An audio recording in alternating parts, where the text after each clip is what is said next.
Okay, good evening, everybody. My name's Tony Wilson. I'm one of the lecturers for SRUC at the Elmwood Campus, and I'm the course tutor for the land-based studies and rural skills classes.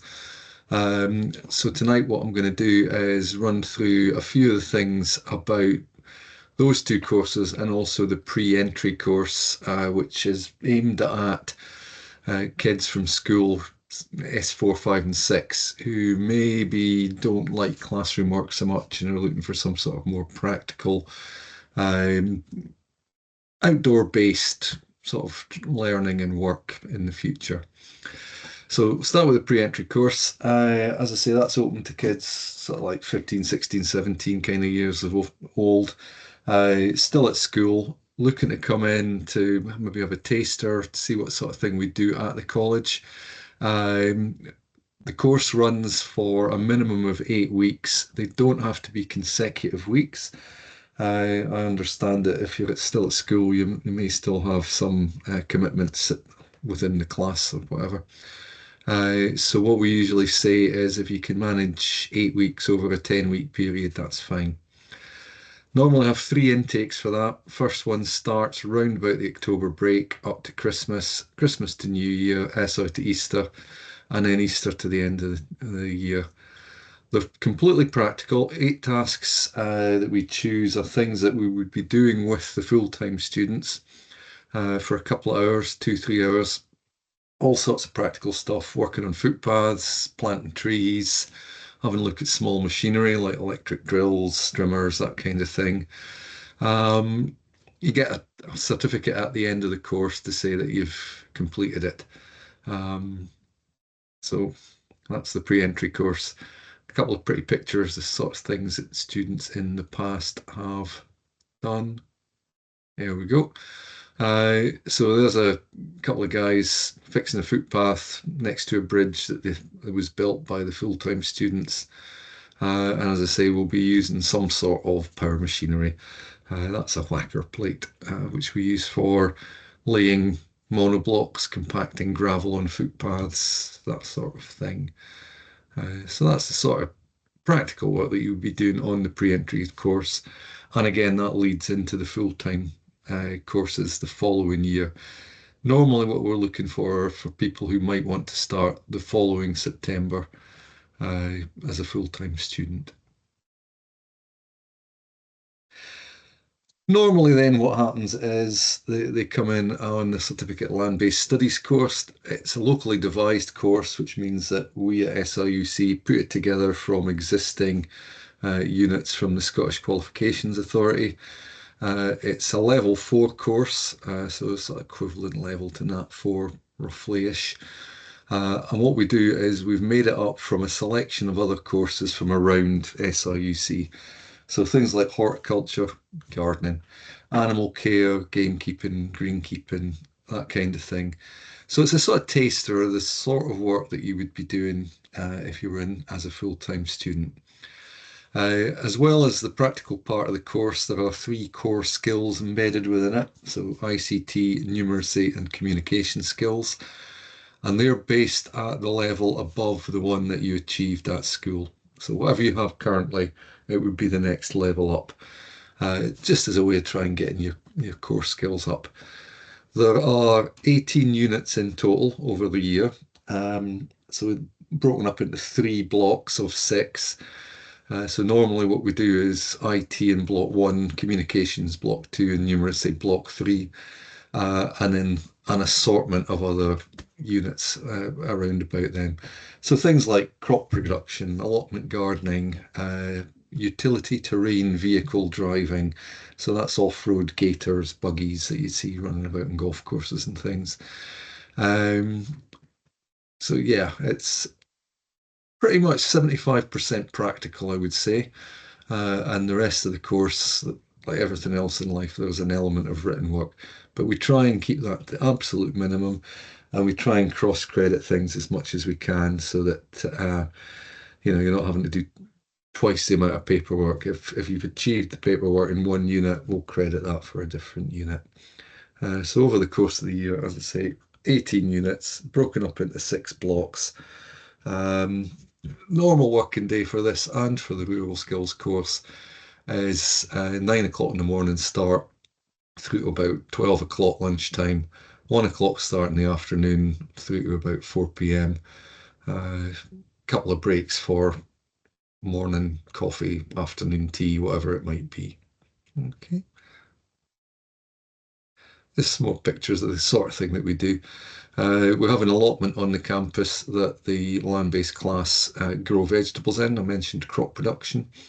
So we get the students to choose the veg that they personally want to grow and then follow it through to completion from sowing seeds in plant pots, pricking it out, planting it into the allotment, looking after it until the end of the block.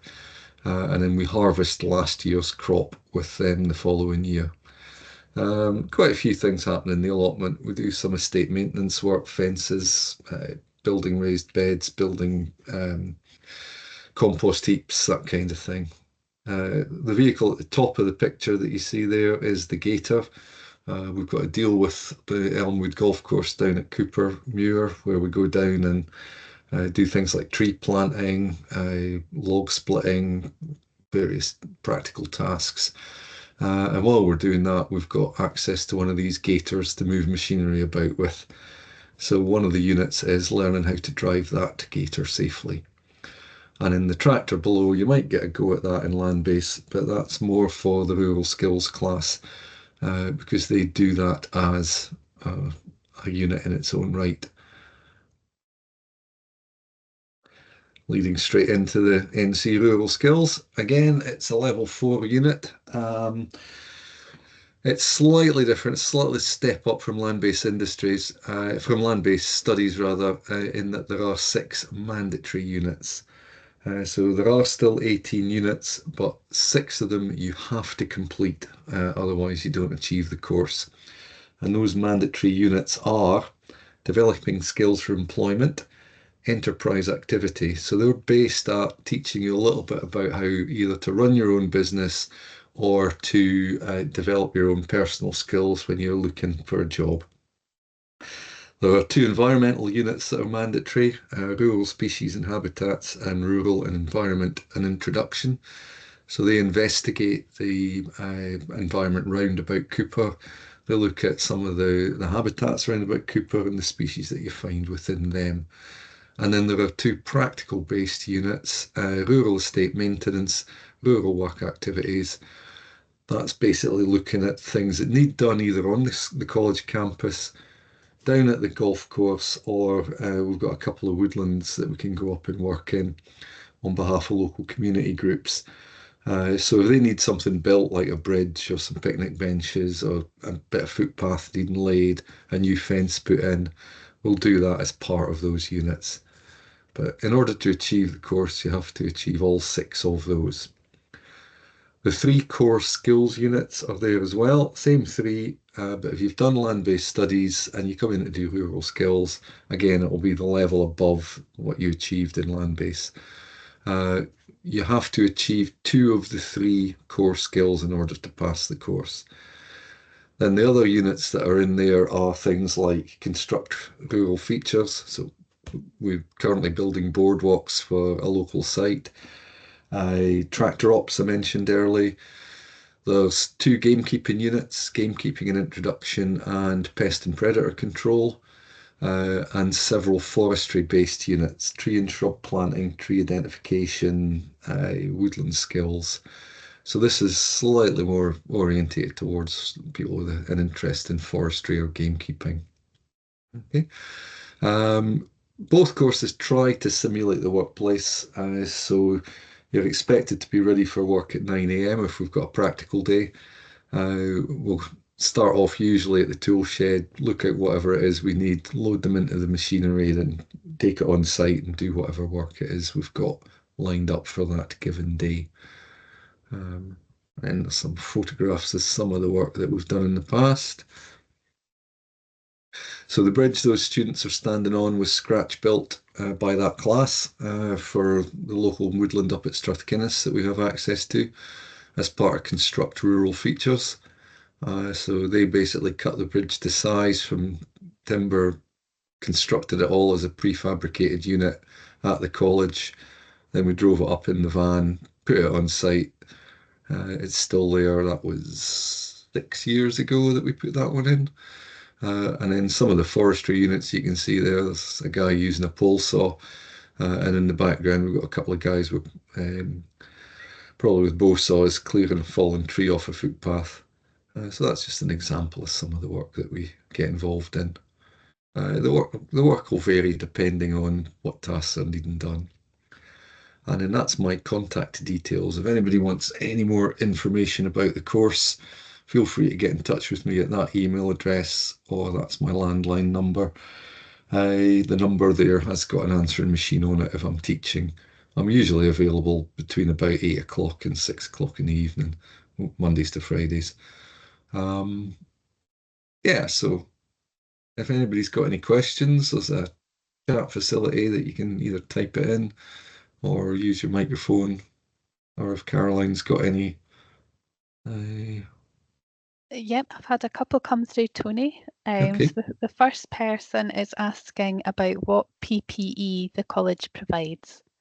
Okay, yeah. We provide personal protective equipment for the course, both courses. We stand in the place of an employer as far as the law is concerned, so we have to make sure you're safe at work.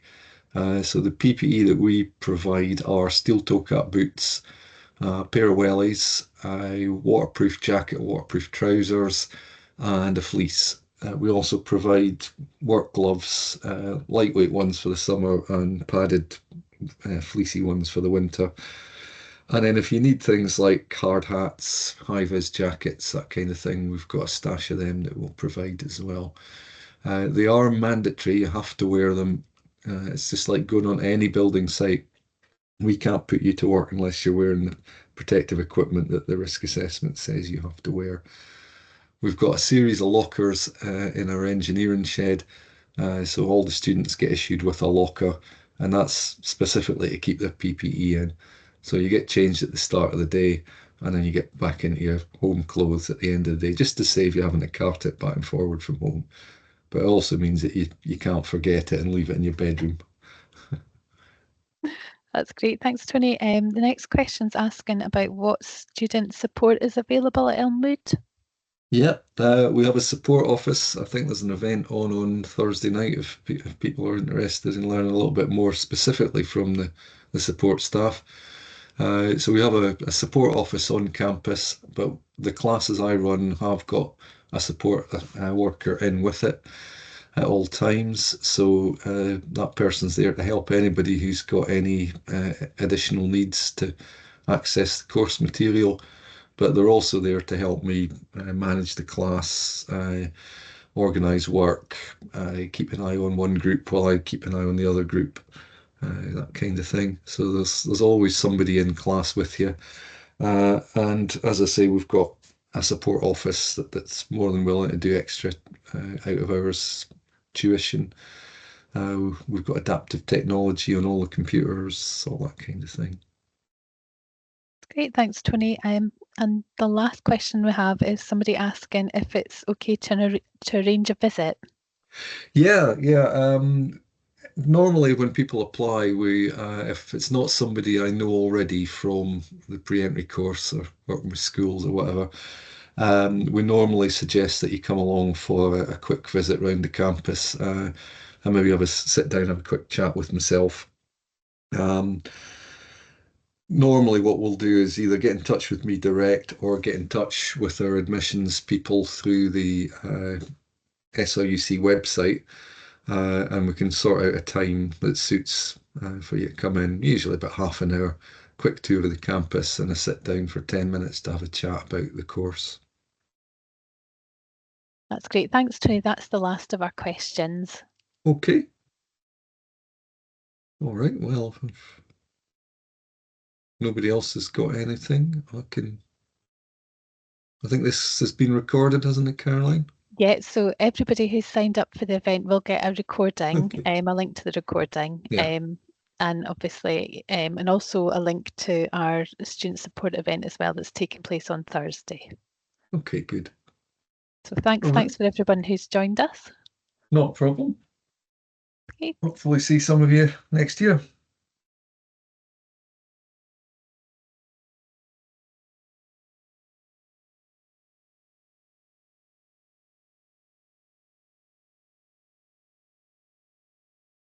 Okay.